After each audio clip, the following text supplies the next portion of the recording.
आइए प्रियो, मैं आपको परमेश्वर के वचन में आज की शाम फिर से लेके जाने पर हूं और मैं चाहता हूं हर एक जन अपनी बाइबल को अपने हाथों में ले। एक जो मैंने कहा हमेशा कि आपके पास एक बुकलेट होनी चाहिए, एक पेन होना चाहिए कि आपको सब कुछ नोट डाउन करना चाहिए ताकि आप इन वचनों को आगे भी लोगों तक बांट सकें। किसी की काउंसलिंग में ये वर्ड आपको हेल्प कर सकता है। किसी को परमेश्वर के वचन को जब आप बांटते हैं, सुसमाचार प्रचार करते हैं, तो ये बातें आपको मदद कर सकती हैं। आप बिल्कुल फ्री हैं, आप इनको यूज करें, इन वचनों को प्रचार करें। आप जो चाहें इन वचन के साथ प्रभु के राज्य की उन्नति के लिए आप कर सकते हैं। हालेलुया। मेरी तरफ से आपके ऊपर कोई बाउंडेशन नहीं, आप एज इट इज ये प्रचार कर सकते हैं। मेरी तरफ से आप फ्री हैं। अगर लॉर्ड का आत्मा आपको अगुवाई करे तो आप कर सकते हैं। इसलिए इंपॉर्टेंट है कि आप इन वचनों को लिखा करिए। आइए मैं और आप परमेश्वर के वचन में चलेंगे और आज का वचन पाया जाता है मरकुस उसके 5 अध्याय और उसके 25 से 34 वचन के बीच। परमेश्वर का वचन कहता है, एक स्त्री थी जिसको 12 वर्ष से लहू बहने का रोग था। उसने बहुत वैद्यों से बड़ा दुख उठाया और अपना सब माल व्यय करने पर भी उसे कुछ लाभ ना हुआ था, परंतु और भी रोगी हो गई थी। वे यीशु की चर्चा सुनकर भीड़ में उसके पीछे से आई और उसके वस्त्र को छू लिया, क्योंकि वह कहती थी, यदि मैं उसके वस्त्र को छू लूंगी तो चंगी हो जाऊंगी। और तुरंत उसका लहू बहना बंद हो गया और उसने अपनी देह में जान लिया कि मैं उस बीमारी से अच्छी हो गई हूं। यीशु ने तुरंत अपने में जान लिया कि मुझ में से सामर्थ्य निकली है और भीड़ में पीछे फिरकर पूछा, मेरा वस्त्र किसने छुआ? उसके चेलों ने उससे कहा, तू देखता है कि भीड़ तुझ पर गिरी पड़ती है और तू कहता है कि किसने मुझे छुआ? तब उसने उसे देखने के लिए जिसने ये काम किया था चारों ओर दृष्टि की। तब वह स्त्री ये जानकर कि मेरी कैसी भलाई हुई है, डरती और कांपती हुई आई और उसके पांवों पर गिरकर उससे सब हाल सच सच कह दिया। उसने उससे कहा, पुत्री, तेरे विश्वास ने तुझे चंगा किया है, कुशल से जा और अपनी बीमारी से बची रह। प्रियो, परमेश्वर का वचन एक बात यहां पर एक स्त्री के विषय में कर रहा है। बाइबल कहती है कि यीशु मसीह के पीछे भीड़ की भीड़ चली आ रही थी और एक स्त्री पीछे से आती है और यीशु को छूती है और यीशु मसीह एक बात कहते हैं कि मुझे किसने छुआ? आपको मालूम, इस बात के बहुत मायने हैं। अगर आप वचन को पढ़ेंगे तो आप जानेंगे, जब भीड़ की भीड़ यीशु के ऊपर गिर रही है तो जाहिर सी बात है कि सब उसको टच कर रहे होंगे ना, हर कोई उसे छू रहा होगा। फिर यीशु मसीह एक बात क्यों यहां पे कह रहे हैं कि किसने मुझे छुआ?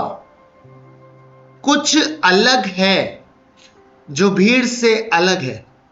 भीड़ के स्पर्श में और इस स्त्री के स्पर्श में कुछ भिन्नता पाई जाती है। प्रियो, यीशु ऐसे ही नहीं कह रहे कि मुझे किसने छुआ है। एक गंभीर मैसेज यीशु मसीह मुझे और आपको देना चाह रहे हैं। प्रियो, बाइबल कहती है कि यीशु मसीह को आप जानते हैं 2 तरीके से छुआ जा सकता है। पहला है शारीरिक रीति पर, दूसरा है आत्मिक रीति पर। जब यीशु मसीह जा रहे हैं, भीड़ की भीड़ यीशु के ऊपर गिर रही है, तो छू वो भी रही है, टच वो भी कर रही है, पर यह शरीर की रीति पे छूना है ना। पर दूसरा एक पहलू है जो है आत्मिक रीति पर छूना, जो इस स्त्री ने यीशु को छुआ। और यीशु कहते हैं, मुझे किसी ने छुआ है क्योंकि मुझ में से सामर्थ निकली है। आपको मालूम, कई बार हम बातचीत में एक बात कहते हैं, अरे इसकी बात मेरे दिल को छू गई, कहते हैं ना। कोई भी बात अगर हम कर रहे होते तो हम अक्सर ये बात यूज करते हैं कि इसकी बात मेरे दिल को छू गई, मेरे दिल में उतर गई है। बोल वो बहुत सारी बातें रहा है, बात वो बहुत सारी कर रहा है, पर कुछ ऐसी बात होती है जो हमारे हार्ट को छूती है, जो हमारे दिल को छूती है। यानी कि वो फिजिकली हमारे जीवन में काम नहीं कर रही, बट हमारे दिल में उतर गई है। बहुत गहरी बातें कई बार लोग ऐसी करते हैं, तो हम कई बार उन पर विचार करने के लिए मजबूर होते हैं, क्योंकि वो हमारे हृदय में चली जाती है। ठीक इसी रीति पर यीशु मसीह को जब हम छूते हैं तो दो तरीके से हम छू सकते हैं, है ना। एक फिजिकल है और एक स्पिरिचुअल है। फिजिकली आज देखिए दुनिया भर के लोग यीशु को छूते हैं। कैसे? वो यीशु के बारे में जानते हैं, यीशु की चर्चाओं को सुनते हैं, उसके वचनों को सुनते हैं, पर उनका यीशु मसीह के साथ कोई संबंध नहीं है। स्पिरिचुअली यीशु को छुआ जाना भिन्न है, बिल्कुल अलग तरीका है ना। आज मैं इसी पे बात करूंगा। एक शरीर की रीति पे दुनिया यीशु के पीछे चल रही है, पर उससे कुछ पाने के लिए चल रही है, कुछ चिन्ह चमत्कारों के लिए यीशु के पीछे जा रहे हैं। पर कुछ ऐसे भी लोग हैं जो वास्तव में यीशु को प्यार करते हैं, जो सच में यीशु से मोहब्बत करते हैं और आत्मिक रीति से डे बाय डे उसको छूते हैं। पता है कैसे? आज मैं बात करूंगा कैसे आप अपने जीवन में यीशु मसीह को आत्मिक रीति पर छू सकते हैं। इस स्त्री को देखिए, इसने कुछ ऐसा किया जो भीड़ से अलग था, जो भीड़ से अलग था। बाइबल इसके विषय में बताती है कि ये रोगी थी और इसने यीशु मसीह की चर्चा सुनी, यीशु के विषय में बात सुनी, और जो इसने बातें सुनी, इसने सुना होगा कि यीशु मसीह चंगा करता है और यीशु मसीह को मात्र छूने से ही बीमार चंगे हो जाते हैं। और जब इसने ये बात सुनी तो इसका मन इस बात के लिए तैयार हुआ। बाइबल कहती है कि वो अपने मन में सोचती थी कि मैं यीशु के दामन को छू लूंगी तो चंगी हो जाऊंगी। पहली चीज है प्रियो, अगर आप आत्मिक रीति से यीशु को छूना चाहते हैं और चाहते हैं कि यीशु अपनी सामर्थ्य को आपके जीवन में दिखाए, प्रकट करे, तो एक तरीका है, और वो तरीका बहुत सिंपल है। आपको अपने मन को खुदावंत के लिए तैयार करना होगा। इस स्त्री ने क्या किया? बाइबल कहती है इसने अपने मन को प्रिपेयर किया। जब ये घर से निकली होगी, इसने एक ही बात का रट्टा लगाया कि मैं यीशु के दामन को छू लूंगी तो चंगी हो जाऊंगी। इसका मन तैयार हो रहा होगा इस बात के ऊपर बिलीव करने के लिए कि यीशु मसीह सच में चंगाई देता है और मैं उससे चंगाई पाऊंगी और मुझे बस उसको छूना है। इसने अपने मन को तैयार किया होगा। ऐसे ही नहीं हो गया मन तैयार, इसने कई बार समझाया होगा, क्योंकि ये बहुत पीड़ा उठा चुकी थी। बाइबल कहती है उसने वैदों से बड़ा दुख उठाया था, उसने वैदों से बड़ी तकलीफ उठाई थी और अपना सब कुछ व्यय कर चुकी थी, खत्म कर चुकी थी। अब आप सोचिए, कई बार हमारे जीवन में जब ऐसा समय आता है, हम डॉक्टर्स के पास बहुत खर्चा कर चुके होते हैं, सबको दिखा चुके होते हैं, पर कोई लाभ नहीं होता, तो हमारा जो विश्वास है ना वो टूट जाता है। कहीं ना कहीं हमारा विश्वास टूट जाता है। फिर अचानक से कोई हमको बताता है कि प्रभु ऐसा कर सकता है, प्रार्थना करो, यीशु आपके लिए ये कर सकता है, तब हमारा विश्वास धीरे धीरे धीरे करके बढ़ता है। इसने भी यही किया होगा, इसने अपने मन को तैयार किया होगा कि नहीं, मुझे यीशु को छूना है और उससे चंगाई को पाना है। तैयारी करी होगी, और जब इसका मन तैयार हो गया, इसने छुआ यीशु को और अपने लिए चंगाई को पाया। सामर्थ्य यीशु मसीह में से निकली। पहली चीज इंपॉर्टेंट है प्रियो कि आपको अपने मन को तैयार करना पड़ेगा। अगर आप आत्मिक रीति से यीशु को छूना चाहते हैं तो मन से तैयारी करिए, बिलीव करिए, है ना। आप जब कुछ भी खरीदने जाते हैं ना, तो हमारे अंदर बहुत सारा कंफ्यूजन होता है ना। कोई गाड़ी आप खरीदना चाहते हैं, आप सोचते हैं मैं ये लूं, मैं ये लूं, मैं वो लूं। जब तक आपका मन किसी चीज के लिए ठुक नहीं जाता, यानी कि तैयार नहीं हो जाता, आप डिसाइड नहीं कर पाते। पर जिस घड़ी आपका मन प्रिपेयर हो जाता है ना कि अब मुझे, हाँ ये गाड़ी अच्छी है, मुझको यही खरीदनी है और दैट्स फाइनल, ये बस अब मैं इसको ले लूंगा, ये फाइनल है। तो आपका मन बिल्कुल तैयार है, फिर आप तैयारी करते हैं, आप अमाउंट जमा करते हैं, जो भी करते हैं आप प्रिपेयर करते हैं। क्यों? क्योंकि अब आप डिसाइड कर चुके, आपका मन प्रिपेयर हो चुका है। यीशु मसीह को आत्मिक रीति से ऐसा ही छुआ जाता है प्रियो। जब आपका मन तैयार होता है खुदा से मुलाकात करने के लिए, जब आपका मन तैयार होता है परमेश्वर से बातचीत करने के लिए, जब आपके हृदय में व्यर्थ के कंफ्यूजन्स नहीं होते, व्यर्थ की बातें नहीं होती हैं, आपका हार्ट प्योरली तैयार होता है यीशु को देखने के लिए। हालेलुया। समझ पा रहे हैं ना? जब आप रेडी हो जाते हैं मन से कि मुझे खुदा से सामर्थ पानी है, मुझे खुदा को देखना है, मुझे स्पिरिचुअली उसको टच करना है और अपने लिए मिरेकल पाना है, जब आपका हृदय तैयार होता है विश्वास के साथ, तब आप ये कर पाते हैं। Hallelujah, hallelujah. समझ पा रहे हैं ना? पर कई बार आप देखते हैं आपके मन में बहुत सारी चीजें ऐसी उत्पन्न होती हैं कि आप रुक जाते हैं। बहुत सारी रुकावटें होती हैं मन को तैयार करने में।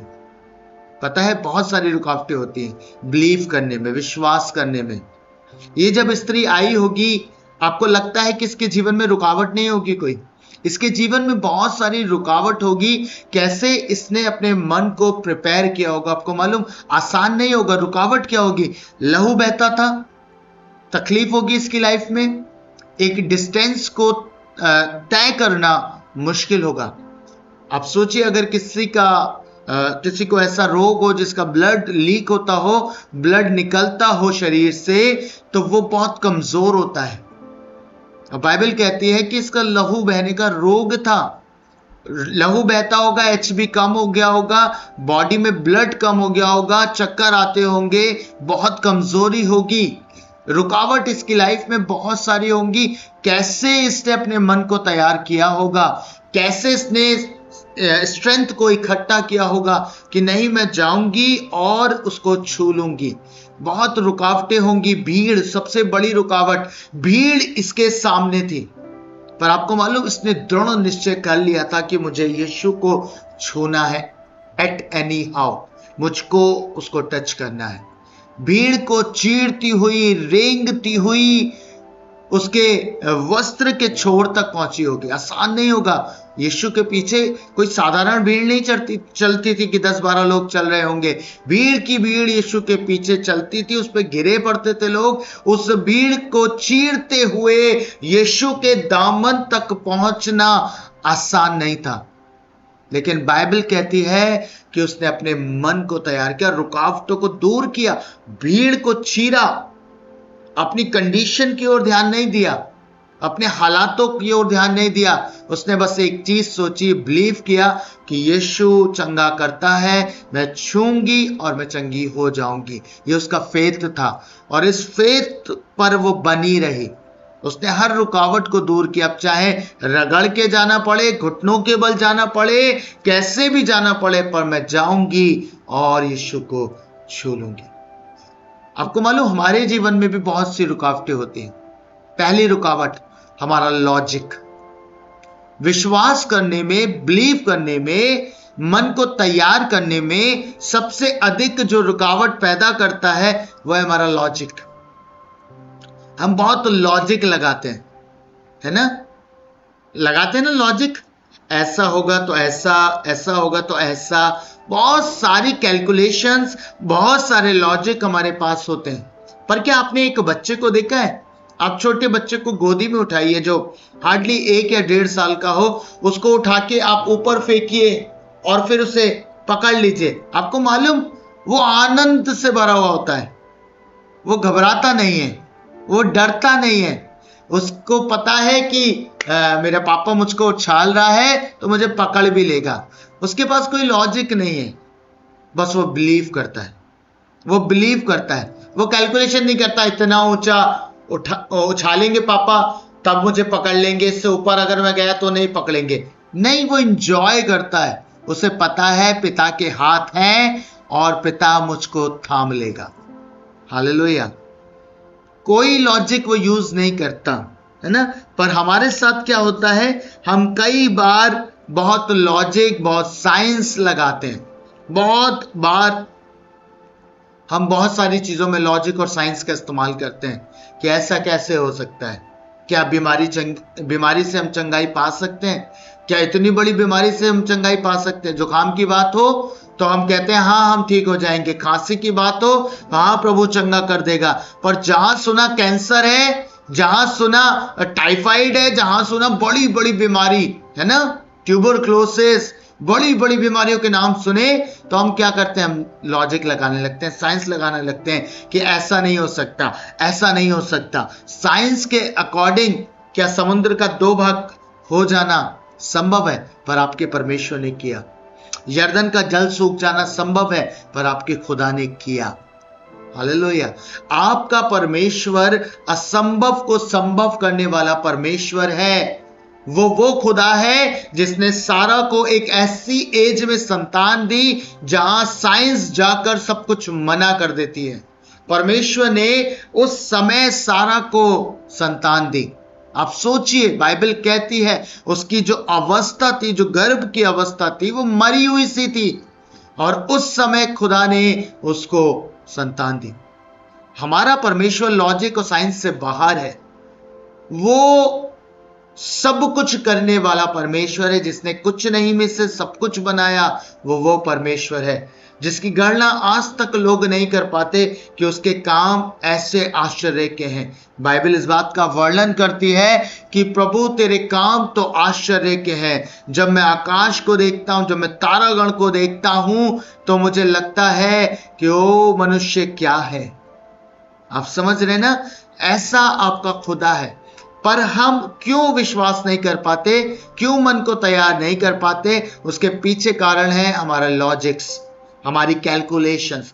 हम एक छोटे बच्चे के समान विश्वास नहीं कर पाते, नहीं कर पाते। बाइबल कहती है कि हमारा विश्वास बिल्कुल छोटे बच्चों की तरह होना चाहिए, बिल्कुल छोटे बच्चों की तरह, जिसे पता है।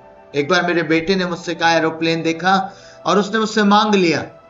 उसने कहा पापा एरोप्लेन दिलाओ, बड़ा सा एरोप्लेन जो उड़ रहा था आकाश में। आपको मालूम, उसे क्या मालूम, उसको नहीं पता कि कितने रुपए का आएगा। जब वो छोटा था उसे नहीं मालूम था कितना पैसे में आता है, कुछ नहीं मालूम, बस उसने कह दिया क्योंकि उसे पता है पापा कर देंगे। अब समझ रहे, पापा की जेब में पैसे हो ना हो, चीजें हो ना हो, पर उसे ये फेथ है उसका, एक बच्चे का विश्वास। हालेलुया। आपको मालूम, जब आप इस रीति पर फेथ करते हैं तो बिलीव करना आरंभ करिए कि आपका खुदा असंभव को संभव कर सकता है। आपके मन तभी तैयार होगा जब आपके लॉजिक और आपके ये साइंस, ये रुकावटें आप दूर करेंगे अपनी लाइफ से, तब आपका हार्ट प्रिपेयर होगा विश्वास करने के लिए। जैसे उस स्त्री का हार्ट प्रिपेयर हुआ विश्वास करने के लिए, और उसने अपने मन को तैयार किया और विश्वास किया कि मैं जाऊंगी, यीशु के दामन को छू लूंगी और चंगी हो जाऊंगी।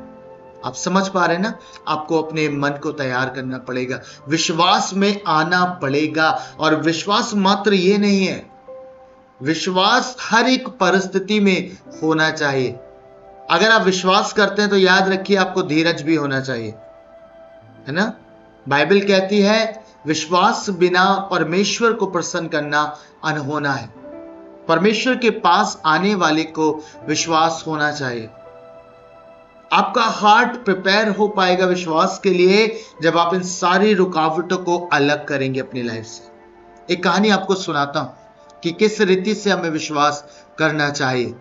एक बार एक व्यक्ति था और वो जा रहा था कहीं से, और अचानक से उसके पांव में एक कील लगती है।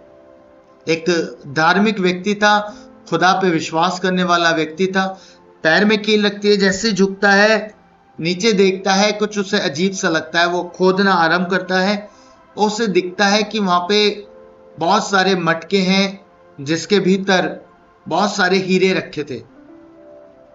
अब उसे ये लगता है कि ये किसी के होंगे, क्योंकि धार्मिक व्यक्ति था, उसे ये उचित नहीं लगा कि ये चीजें मैं अपने पास ले जाऊं, अपने घर ले जाऊं। उसने कहा अगर खुदा को ये मुझको देनी है तो ये मेरे पास पहुंच जाएंगे। वो एज इट इज उसको छोड़ देता है और चला जाता है और अपने घर पे जाके अपनी वाइफ से डिस्कस करता है। कहता है आज मेरे साथ ऐसा ऐसा हुआ और मुझको ऐसे ऐसे मटके मिले, उसमें हीरे थे। अब उसकी वाइफ जो और भी ज्यादा इनोसेंट थी, बहुत ज्यादा इनोसेंस में वो चलती थी, वो जाती है और अपने नेबर से ये बात बताती है, डिस्कस करती है, मेरे पति को ऐसे ऐसे हीरे मिले थे, बहुत सारे मटके मिले थे, पर वो छोड़ आए। नेबर भी सुनता है और बड़ी तारीफ करता है, तुम्हारे पति बहुत अच्छे हैं, और वो अपने घर आ जाती है। रात का समय होता है और नेबर ने सुना था, जगह सुनी थी कहाँ पे ऐसा ऐसा हुआ है, तो रात के समय जाता है और उसी स्थान पे पहुंचता है और खोदना शुरू करता है। और जैसे वो खोदता है तो वो मटके देखता है, पर मटकों में बहुत सारे बिच्छू थे। अब उसे लगता है कि उसकी पत्नी ने, उसके जो पड़ोसी था उसकी पत्नी ने और उस व्यक्ति ने उसे मूर्ख बनाया है। वो गुस्से से भर जाता है और एक काम करता है, वो सारे मटके उठाता है और लपेट कर पड़ोसी के घर में डाल आता है कि बिच्छू इनको खा जाएंगे, बिच्छू डंक मार देंगे और ये लोग मर जाएंगे, इन्होंने मेरे साथ ऐसा किया है। और आपको मालूम, सुबह होती है और वो व्यक्ति जो मटके छोड़ के आया है वो उठता है और देखता है उसके घर में मटके पड़े हुए हैं, और वो देखता है कि मटकों में हीरे हैं, और वो खुदा का धन्यवाद करता है और अपनी पत्नी से कहता है, मैं तुमसे कहता था ना, अगर खुदा ने मेरे लिए रखा है तो ये मुझ तक पहुंचेगा, वही पहुंचेगा। हालेलुया। आप समझ पा रहे हैं, हमारा विश्वास कुछ ऐसा ही होना चाहिए। अगर हम फेथ करते हैं कि खुदा से मुझे पाना है, खुदा मुझे चंगाई देगा, खुदा मुझे छुटकारा देगा, खुदा मेरे जीवन में बड़े काम को करेगा, तो याद रखिए, जब आप ये बिलीव करते हैं तो आप पेशेंस भी रखिए, आप धैर्य भी रखिए, आप धीरजवंत भी बने रहिए, खुदा आपके लिए कर देगा। Hallelujah, hallelujah. अपनी लॉजिक्स मत लगाइएगा, अपनी चीजों को मत क्रिएट करिएगा। रुकावटें हैं आपके जीवन में ये कि आप अपने हृदय को खुदा के लिए तैयार ना कर सके। जब ये रुकावटें आप दूर करेंगे और एक सिंपल फेथ के साथ, एक सिंपल विश्वास के साथ प्रभु को पुकारेंगे, प्रभु से प्रार्थना करेंगे, प्रभु के पास जाएंगे, तो पता है आप आत्मिक रीति पर यीशु को छू पाएंगे, यीशु को छू पाएंगे। आपको मालूम, जैसे ही इस स्त्री ने छुआ, यीशु ने एक वर्ड बोला कि मुझे किसी ने छुआ है, मुझ में से सामर्थ निकली है, यानी कि उसका छूना यीशु के हृदय तक पहुंच गया। याद रखिएगा, जब आप मन की तैयारी के साथ, विश्वास के साथ यीशु के पास जाएंगे, तो याद रखिएगा आप उसको आत्मिक रीति से छू रहे होंगे। हालेलुया। आत्मिक रीति से आप उसको टच कर रहे होंगे, और जब आप ऐसा करेंगे तो आप उसके बड़े मिरेकल्स को अपनी लाइफ में देखेंगे, उसके बड़े आश्चर्य कर्मों को आप अपने जीवन में अनुभव कर पाएंगे। आप अपनी लाइफ में उन सारी बातों को देखने पाएंगे जो परमेश्वर ने आपके लिए रखी है। हालेलुया। आप समझ पा रहे हैं ना? आज से आत्मिक रीति से छूना आरंभ करिए। बहुत हो गया संसार की रीति पे छूना। भीड़ की भीड़ यीशु के ऊपर गिर रही थी, पर कुछ नहीं हो रहा था, कोई सामर्थ्य नहीं रिलीज हो रही थी। लेकिन जब आत्मिक रीति से छुआ गया, अर्थात अपने मन की तैयारी से छुआ गया, उस स्त्री ने छुआ, तो मिरेकल बाहर आया, मिरेकल प्रकट किया गया और यीशु से सामर्थ्य निकली।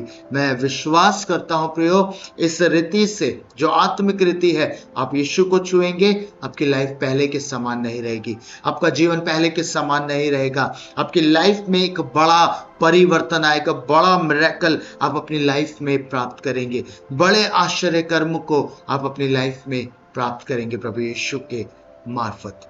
आइए मैं और आप प्रार्थना करें और ये बिलीव करें कि खुदा मेरी लाइफ में बड़े कामों को करने जा रहा है। आत्मिक रीति से बस आपको उसे छूना है और यीशु आपकी लाइफ में बड़े काम को